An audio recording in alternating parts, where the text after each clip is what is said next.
చాలా పోస్టర్స్ పెట్టుకొని అంటే నరికేస్తాము చెక్కేస్తాము మేము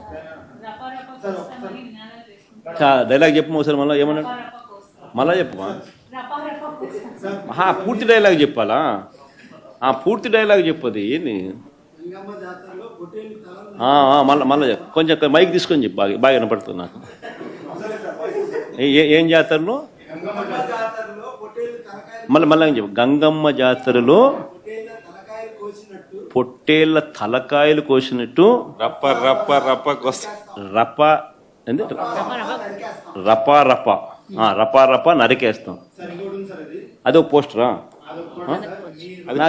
అదే సినిమా డైలాగ్ అనుకుంటా స్వామి. యా cinema dialogue? Pushpa 2 sir. Pushpa cinema dialogue అది. మరి నువ్వే చెప్తున్నావు స్వామి. అంటే ఇప్పుడు పుష్ప సినిమా డైలాగులు పెట్టినా కూడా తప్పేనా? అసలు డెమోక్రసీలో ఉన్నామా డెమోక్రసీలో లేమా స్వామి మనం? ఇది నాకు అర్థం కాదన్నా.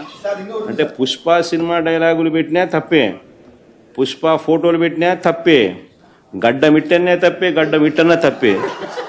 ఏంది స్వామి ఇది? ఏ ప్రపంచంలో ఉన్నాము? ఇదంతా డెమోక్రసీలో ఉన్నామా డెమోక్రసీలో లేమా?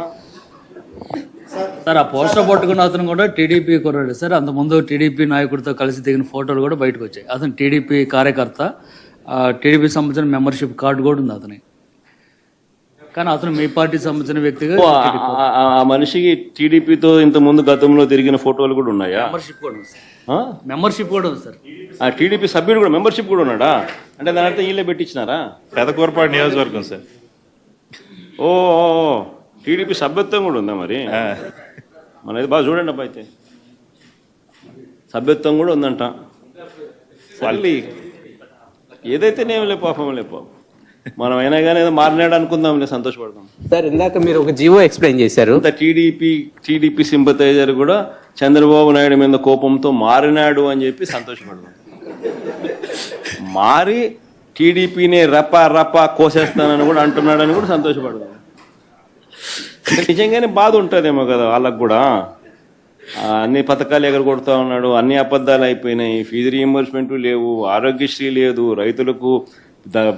రైతులకు పెట్టుబడి సహాయం రావడం లేదు, పెట్టుబడి గిట్టుబాటు ధరలు రావడం లేదు, మరో పక్క అబద్ధాలు మోసాలతో సూపర్ 6లు లేవు, సూపర్ 7లు లేవు. మరి ఆయన బతుకులు చిన్నాభిన్నం అయిపోయిన పరిస్థితుల్లో ఆయనలో మార్పు వచ్చిందేమో.